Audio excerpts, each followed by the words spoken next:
Chang en son père était un prince portugais, que sa mère était portugaise et qu'il travaillait comme agent secret pour le roi du Portugal. Pendant des siècles, on nous a raconté la même histoire à propos de Christophe Colomb, l'explorateur intrépide venu d'Italie qui a changé le cours de l'histoire. Mais si cette histoire était fondée sur un mensonge, que révèlent les analyses ADN sur les origines de Christophe Colomb qui vont vous stupéfier? Les scientifiques qui ont examiné ces restes n'ont pas seulement remis en question son lieu d'origine. Ils ont découvert quelque chose qui remet en question tout ce que nous pensions savoir de son identité. Selon les rapports, la vérité cachée dans sa lignée est si inattendue, si troublante, qu'elle pourrait réécrire l'histoire elle-même. Et une fois que vous aurez entendu ce qu'ils ont trouvé, vous ne le verrez plus jamais de la même manière. L'énigme d'un homme qui a changé l'histoire pendant plus de 500 ans. Christophe Colomb a été dépeint avec les grands traits de la légende.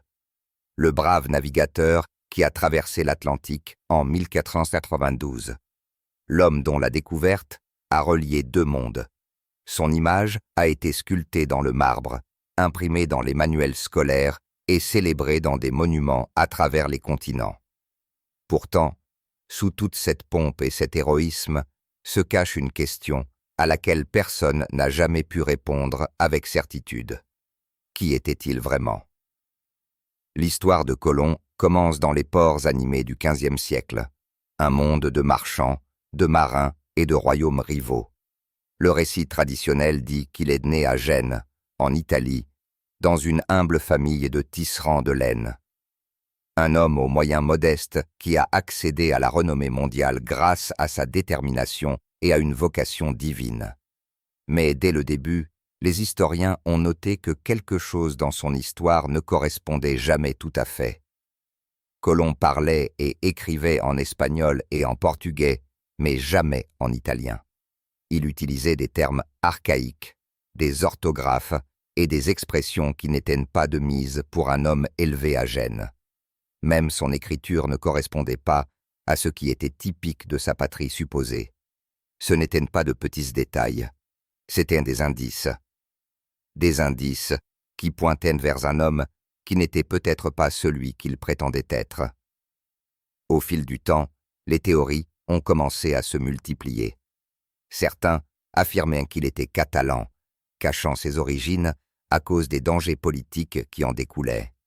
D'autres disaient qu'il était portugais, peut-être même qu'il participait à une mission secrète pour tromper les rivaux de l'Espagne.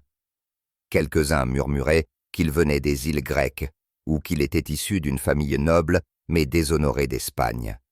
Chaque théorie tentait d'expliquer pourquoi l'explorateur le plus célèbre du monde s'était donné tant de mal pour masquer ses propres débuts. Chunk II, le mystère, n'a fait que s'épaissir lorsque les historiens ont constaté que même son nom n'était pas cohérent.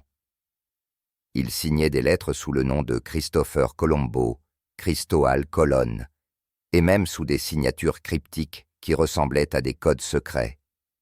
Mais la vraie étrangeté ne résidait pas seulement dans les incohérences.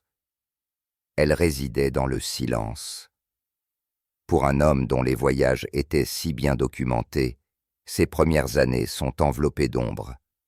Il n'existe aucun témoignage direct de son enfance, aucun document clair sur son éducation et aucune preuve non équivoque le reliant à la famille qui portait prétendument son nom.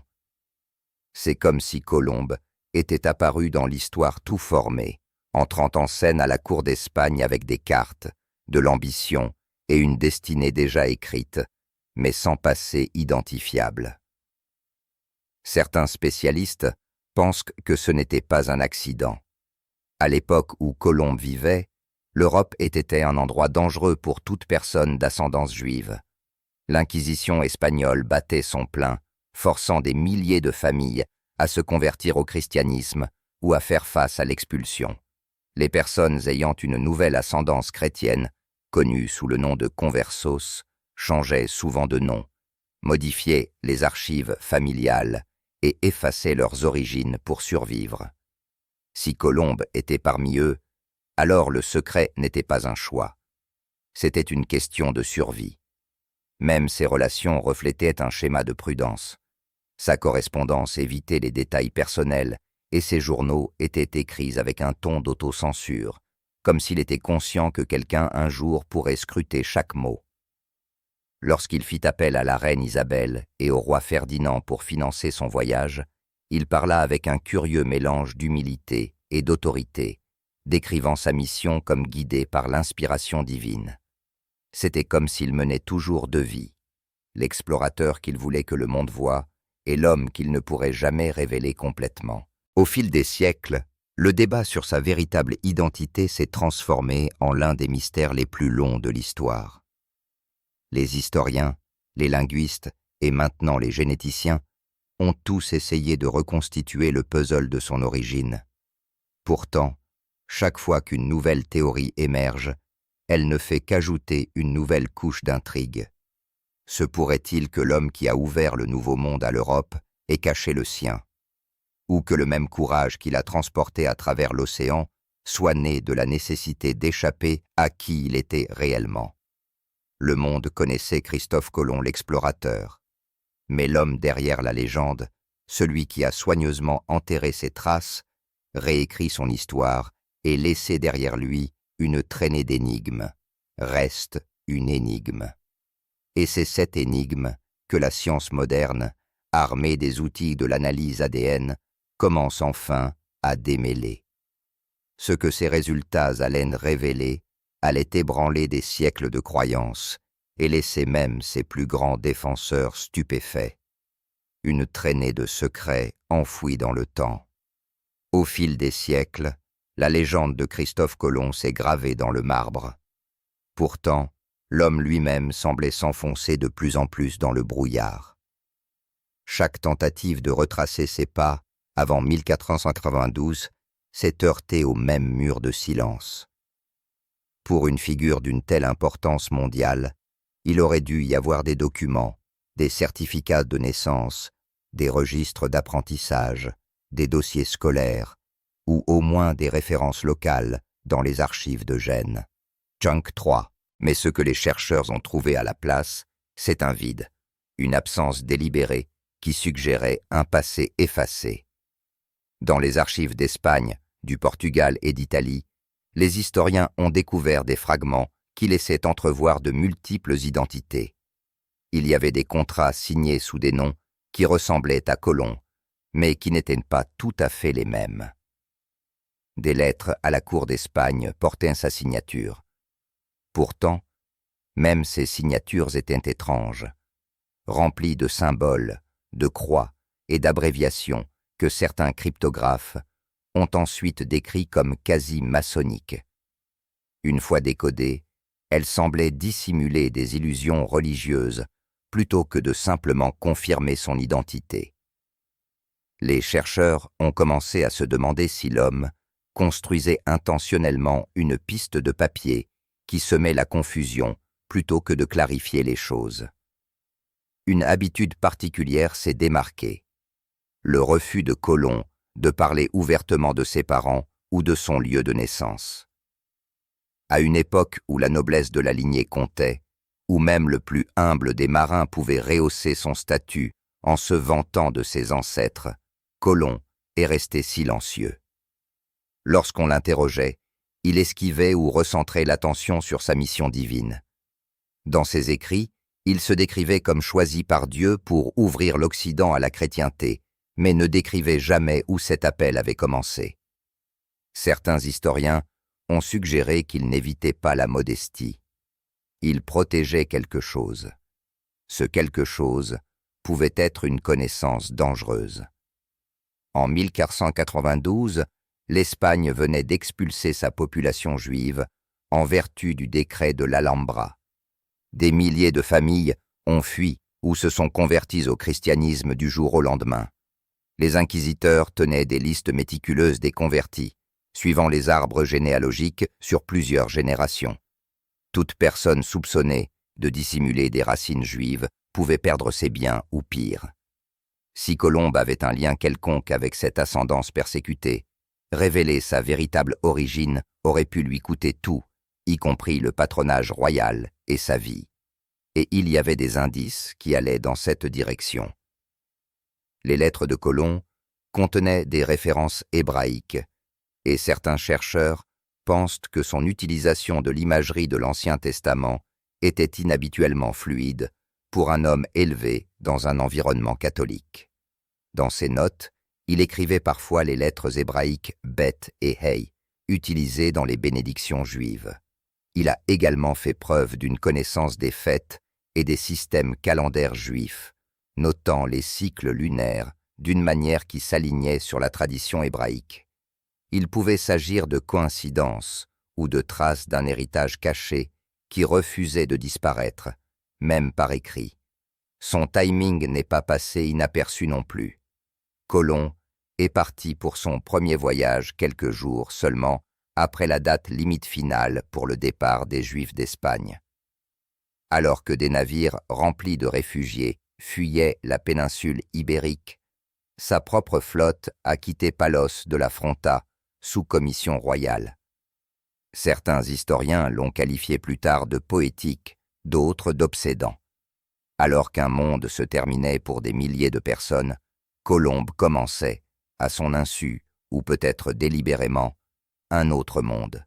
Chunk 4. Il existe également des liens particuliers entre ses alliés les plus proches. Plusieurs des financiers qui ont soutenu son voyage étaient des conversos, des juifs convertis qui s'étaient récemment intégrés à la société chrétienne. Le même réseau de marchands et d'érudits a aidé à gérer son financement et sa paperasse. Pour certains chercheurs, il semblait que Colomb se déplaçait confortablement parmi des personnes qui avaient toutes les raisons de cacher leurs origines, ce qui suggère qu'il comprenait peut-être trop bien leur situation. Même son comportement à son retour de ses voyages semblait révélateur. Bien qu'il ait servi la couronne espagnole, Colomb a été accusé à plusieurs reprises de méfiance, de secret et de défi. Ses notes montrent une profonde paranoïa quant à savoir qui lisait ses lettres et qui écoutait ses discussions privées. C'était comme s'il vivait sa vie en s'attendant à une trahison. Ce qui est encore plus étrange, c'est que Colomb lui-même a laissé entendre que le monde ne le comprendrait pas. Dans l'un de ses écrits survivants, il décrit sa mission comme guidée par la main du Tout-Puissant, mais avertit que les hommes me jugeront faussement. Les historiens y voient généralement une fierté blessée, mais d'autres y voient une préfiguration. Un homme conscient que la vérité sur sa vie serait enterrée sous des couches de mythes et de protection. Et elle l'a été. Pendant des centaines d'années, les érudits se sont disputés sur ses origines, tandis que les preuves physiques de qui il était réellement sont restées enfermées dans une crypte de la cathédrale de Séville, étiquetées simplement comme les os de l'amiral. Ce n'est que lorsque des généticiens modernes ont décidé d'ouvrir cette crypte que l'histoire elle-même a commencé à trembler. Ce qu'ils allaient trouver dans ces os allait non seulement remettre en question la légende génoise, mais aussi ébranler les fondements de tout ce que nous pensions savoir sur Christophe Colomb, la recherche de l'ADN de Colomb. Le tournant s'est produit lorsque l'histoire a rencontré la science. Pendant des siècles, les érudits n'ont pu débattre des origines de Christophe Colomb qu'à travers des lettres, des dialectes et des documents contestés. Mais à la fin du XXe siècle, une nouvelle frontière s'est ouverte, la génétique. Soudain, les secrets qui avaient résisté à des siècles d'enquête pourraient être cachés non pas dans l'encre ou le parchemin, mais dans la poussière d'os. Et sous le plancher de marbre de la cathédrale de Séville, ces os attendaient. Au début des années 1990, le généticien espagnol José Antonio Lorente a lancé un projet sans précédent visant à extraire l'ADN des restes censés appartenir à Colomb. Le défi était énorme. Non seulement les os étaient vieux de plusieurs siècles, mais ils étaient fragmentés, cassants et peut-être mélangés à d'autres. Au fil des ans, les restes ont été déplacés à plusieurs reprises entre l'Espagne et la République dominicaine, ce qui a créé une confusion quant à l'ensemble qui était authentique. les deux pays affirmaient détenir les véritables restes de l'amiral de la mer Océane. La mission de Laurent était de découvrir quelle affirmation était réelle et de voir ce que ces eaux pouvaient révéler sur l'homme lui-même. Le projet a pris des décennies. Laurent et son équipe ont soigneusement comparé les échantillons d'ADN des restes de Séville avec ceux des parents connus de Colombe, y compris son fils Hernando, également enterré à Séville, et son frère Diego. C'était un processus minutieux qui nécessitait les dernières techniques d'analyse de l'ADN ancien.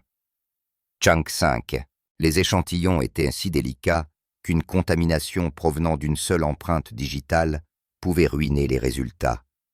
Pendant des mois, le laboratoire est resté scellé et stérile, chaque échantillon étant enregistré, catalogué et conservé à des températures contrôlées. Finalement, la percée est arrivée. L'ADN extrait des restes de Séville correspondait à celui de la lignée familiale de Colomb. Les os, a confirmé Laurent, étaient authentiques. Séville, et non Saint-Domingue, détenait le véritable lieu de repos de l'explorateur qui a changé le cours de l'histoire de l'humanité. Mais cette découverte n'était que le début. Laurent ne s'intéressait pas à prouver où Colomb était enterré. Il voulait savoir d'où venait Colombe. Au fur et à mesure que la technologie de séquençage génétique progressait, Laurent et son équipe ont réexaminé les échantillons avec un regard neuf et des équipements modernes. Ils ont analysé l'ADN mitochondrial hérité de la lignée maternelle et les séquences du chromosome I de la lignée paternelle pour établir un profil génétique. Ils ont ensuite commencé à comparer ce profil à des milliers de marqueurs d'ADN à travers l'Europe, l'Italie, l'Espagne, le Portugal et au-delà. Pendant des années, les résultats sont restés non concluants. La dégradation de l'ADN a rendu difficile l'obtention d'une correspondance claire, et les données étaient au mieux fragmentaires. Certains marqueurs semblaient s'aligner sur le nord de l'Italie, d'autres sur la péninsule ibérique. C'était une énigme génétique qui reflétait le mystère de la vie de Colomb lui-même. Mais la persévérance de Laurent a fini par payer. Au fur et à mesure que de nouvelles méthodes permettaient aux chercheurs de reconstruire les segments manquants, des schémas ont commencé à émerger. Les données ne correspondaient pas à ce que les historiens attendaient. Au lieu de se regrouper avec des échantillons italiens, l'ADN de Colomb a montré une forte affinité avec les populations de la Méditerranée occidentale, en particulier les régions de l'Espagne moderne. Plus curieusement encore, certains marqueurs étaient rares en Italie, mais courants parmi les familles d'ascendance juive séfarades. Il s'agissait des mêmes familles qui avaient été exilées ou forcées à la conversion par la couronne espagnole, à l'époque exacte où Colomb a pris de l'importance. Pour s'assurer que les résultats n'étaient pas une coïncidence, Laurent a élargi l'étude en ajoutant des échantillons de contrôle provenant des régions voisines. Pourtant, quel que soit le nombre d'ensembles de données qu'ils ont comparés, le même schéma persistait. Les signaux génétiques pointaient loin de Gênes et vers la péninsule ibérique. Pourtant, Laurent a hésité à annoncer quoi que ce soit. L'ADN ancien peut tromper, et une telle révélation bouleverserait des siècles de croyances. Mais des murmures ont commencé à se répandre dans les cercles universitaires. Si cela était vrai, les implications étaient stupéfiantes. Chunk 6, l'explorateur le plus célèbre du monde chrétien, pourrait descendre du groupe, même que l'Espagne avait cherché à effacer. La nouvelle a discrètement fuité auprès d'une poignée de journalistes dans les premières versions des rapports et des présentations de conférences. Des rumeurs ont couru selon lesquelles le laboratoire de Séville avait trouvé des preuves incompatibles avec l'ascendance génoise. Au moment où les résultats étaient prêts à être rendus publics, l'anticipation avait atteint son paroxysme. Lorsque l'annonce est finalement tombée, le monde s'est arrêté. Des journalistes se sont massés devant l'université de Grenade. Des microphones se sont avancés alors que Laurent se tenait devant la presse, visiblement prudent, mais confiant. Il n'a pas prétendu avoir résolu tous les mystères, mais ce qu'il a révélé a suffi à provoquer des ondes de choc dans l'histoire. L'homme qui a navigué pour l'Espagne catholique n'était peut-être pas celui que nous pensions qu'il était. Sa lignée, son silence et son identité même étaient tous liés à une vérité enterrée depuis plus de 500 ans. Et la prochaine révélation, celle qui allait stupéfier les historiens et les croyants, était encore à venir, la révélation de la lignée. Lorsque les résultats ont finalement été dévoilés, l'annonce a envoyé un frisson dans le monde de l'histoire et de la science. Que révèlent les analyses ADN sur les origines de Christophe Colomb qui vont vous stupéfier? Pendant des générations, l'histoire du rêveur italien qui a convaincu la couronne espagnole de financer son voyage à travers l'Atlantique a été acceptée comme un fait. Pourtant, les preuves génétiques racontaient une histoire très différente, une histoire à la fois extraordinaire et profondément troublante. L'équipe de recherche de Grenade a commencé par confirmer ce que la plupart des chercheurs avaient longtemps remis en question. L'ADN de Colomb ne correspondait pas à celui de Gênes ou du nord de l'Italie.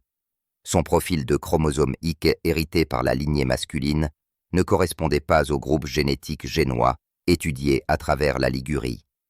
Au lieu de cela, les séquences ont montré un lien beaucoup plus fort avec les populations de la Méditerranée occidentale, en particulier les zones liées aux communautés juives séfarades d'Espagne.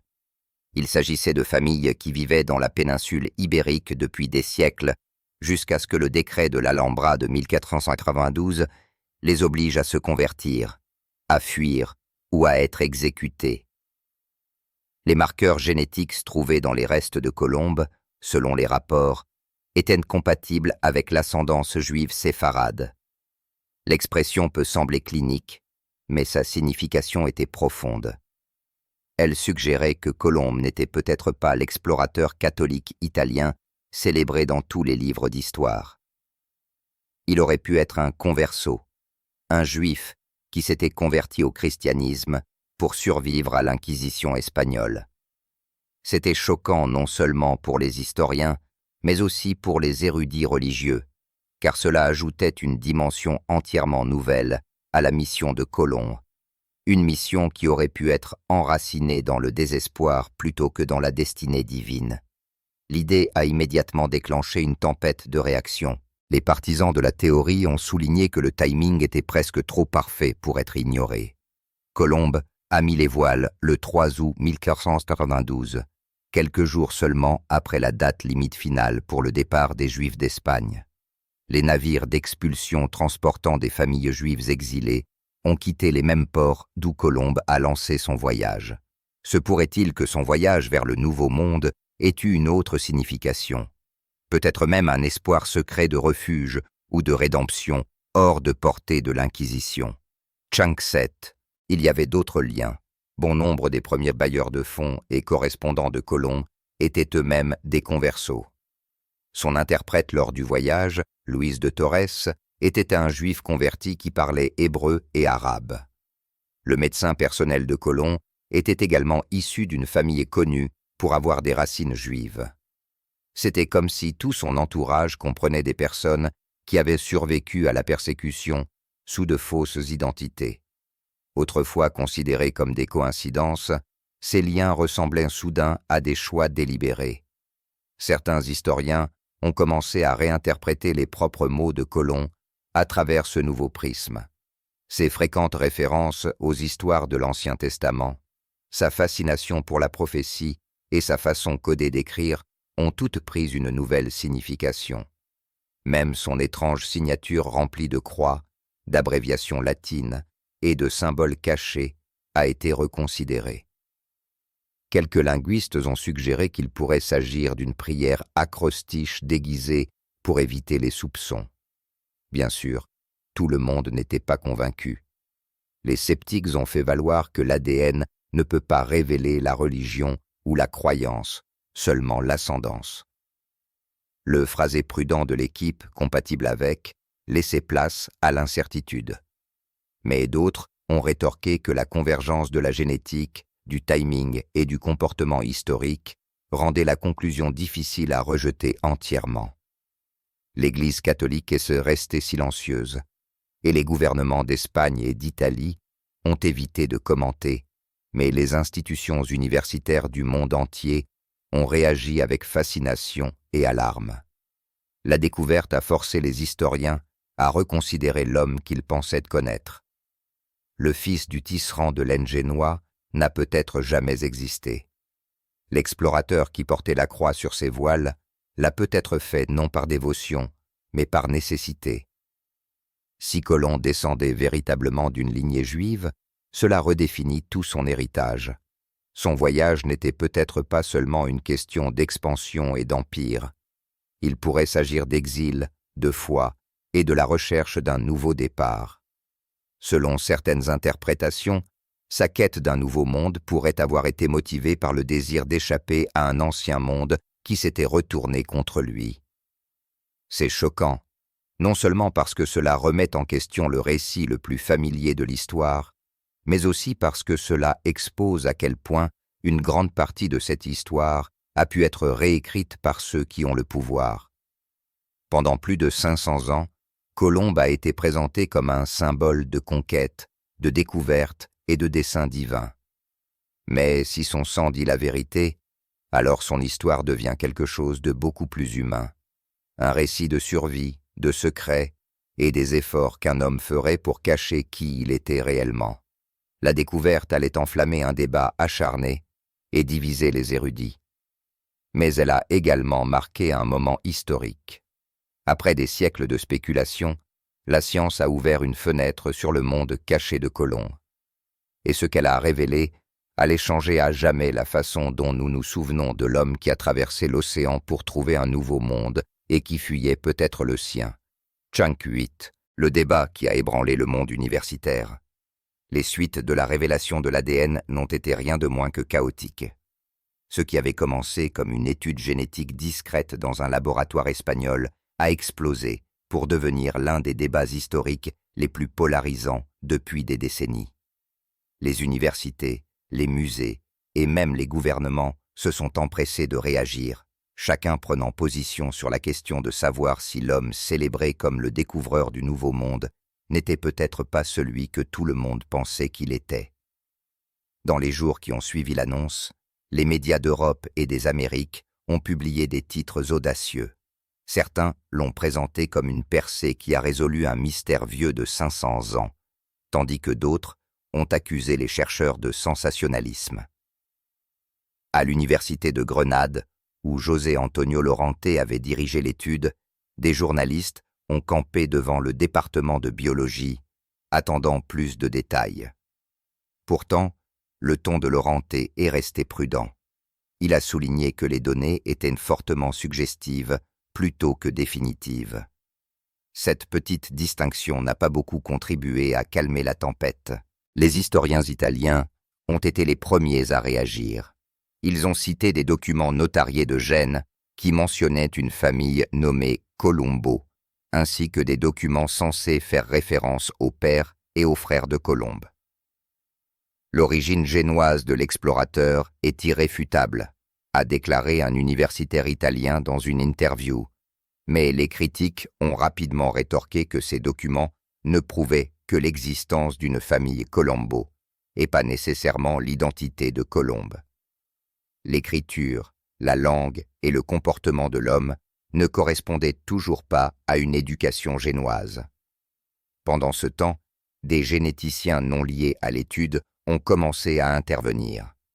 Certains ont averti que l'ADN ancien peut être peu fiable, surtout lorsqu'il est dérivé d'échantillons fortement dégradés.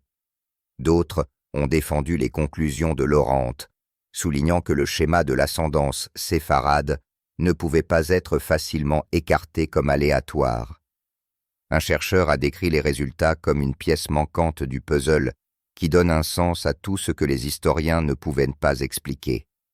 Les érudits religieux se sont ensuite joints au débat, notant l'ironie que le voyage de Colomb ait été approuvé par la même monarchie espagnole qui expulsait les Juifs. Si les conclusions étaient vraies, alors l'explorateur le plus célèbre d'Espagne pourrait être un descendant des personnes mêmes que la couronne avait condamnées. Cette contradiction a perturbé beaucoup de gens, en particulier dans les pays où l'image de Colomb restait profondément liée à la fierté nationale et au symbolisme religieux.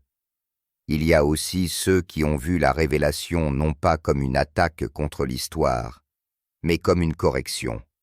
Pour eux, l'ascendance juive possible de Colomb ne diminue pas ses réalisations. Elle les humanise. Ils ont fait valoir que peut-être son courage de naviguer vers l'inconnu ne venait pas seulement de l'ambition, mais de l'instinct plus profond d'un homme qui avait passé sa vie à cacher qui il était. Les conférences universitaires se sont enflammées. Les panels qui discutaient autrefois des routes maritimes et des techniques de navigation se sont transformés en débats sur l'identité, la persécution et la politique de la mémoire. Quelques érudits ont même appelé à la réécriture des livres d'histoire si les études futures confirmaient les données génétiques. D'autres ont insisté sur le fait que la légende de Colomb devrait rester intacte, quoi que dise la science. Chunk 9. À la fin de l'année, une chose était claire. La découverte de l'ADN avait fait ce que des siècles de spéculation n'avaient jamais pu faire. Elle a brisé l'illusion de la certitude. Qu'il soit génois, espagnol ou séfarade, Christophe Colomb avait une fois de plus fait ce qu'il faisait le mieux. Changer la carte du monde. Seulement cette fois, il l'a fait en changeant la carte de son propre passé. Conséquence, un héritage réécrit.